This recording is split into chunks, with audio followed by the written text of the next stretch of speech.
Today, all dispatch services for Chatham County will be communicated through Chatham County government's 911 dispatch center. It is a consolidation that has caused some confusion in parts of the community, so we want to clear up as much of that today as we can. We are joined by the head of Chatham Emergency Services, Chuck Kearns. Thank you, Chuck, for coming in. Sure. Let's first start with just the consolidation and why this is happening. Okay. Well, there are many different law enforcement, fire, and emergency ambulance service agencies in Chatham County that were not all on the same system.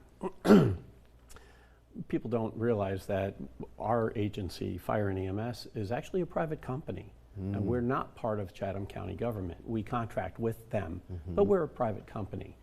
And so what the county was trying to do was upgrade their computer-aided dispatching system, we refer to it as a CAD, and get the newest technology out there to consolidate all these other smaller dispatch centers and get everybody on one platform. Sure. And it included everyone except the city of Tybee. Tybee didn't join in, but all the other law enforcement and everybody and fire are on this new platform today. Okay, so let's talk about, you said that Chatham Emergency Services, it is not a government agency. So tell me, how does that change the way you all operate? Well, it's going to change from the standpoint of right now, as of 5 o'clock this morning, we have turned over dispatch of our fire trucks to Chatham County employees at the 911 center. Okay. They used to refer the calls to our dispatch center out in Garden City, and then we would send our fire apparatus and our ambulances and so on. So now the county is dispatching all of our fire apparatus. Do you think that this has been made clear enough? Like, you know, you and I are sitting here talking about it because we've heard from people in the community who don't quite understand that. Is the messaging right on this? Well, I think the messaging from the official sources has been right, but social media has allowed crazy distortions to get out there to the point that there are now petitions going around and threatening emails are going to a lot of different people in the community. That's really not necessary. This was designed to be an improvement in 911 dispatch, and I believe it is. And so far today, although there's been a few little glitches like, oh, I forgot I needed to hit this keystroke or that keystroke, not a single call has gone unanswered. Okay, let's address that controversy, and you know, a lot of it on social media from people living on Skidaway Island. So let's talk about Skidaway. Their first responder group, they are no longer being involved in dispatch communications in order to respond prior to licensed personnel arriving. You all are licensed. Yes. They are not licensed. So can you explain why that is, why they will no longer be able to respond like that? So we used to send them. We would dispatch them. We maintained the equipment, the pagers, things like that. Some of them bought their own and bought radios that they could talk on our frequencies. Our radio channels are changing now with the county's new CAD. We had to reprogram our fire radios, and we're no longer dispatching the Skidaway units. A county person is doing that.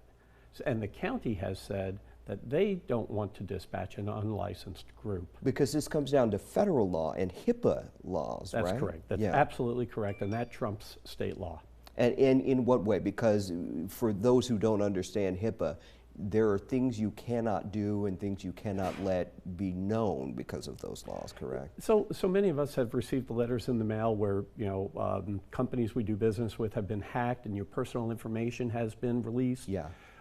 Those letters are required by HIPAA, and HIPAA goes even deeper when it comes to healthcare personal information. You can't be giving out the address and location of where somebody is sick or injured with details to unlicensed groups or people. That's a clear violation of HIPAA, and it can't be done. All right, so, Chuck, it is a complicated issue. Yes. But thank you for coming on and clearing it up for us and for our audience. Before we go, just one last thing that you think the key thing people need to know about the change that happened this morning. So dispatching is being done differently with much better technology. There's going to be a couple of bumps. Just like any time you change to new technology, you buy a new computer setting it up, everybody fumbles here and there. We've had no serious shortcomings today. Every call has received a response, and things change. And this is for the better. And you know, I want to go on record. We have supported the Skidaway Island first responders for decades. We love them. They're helpful when they're on scene. We give them the use of our fire station. We've provided them supplies in the past. We've dispatched them.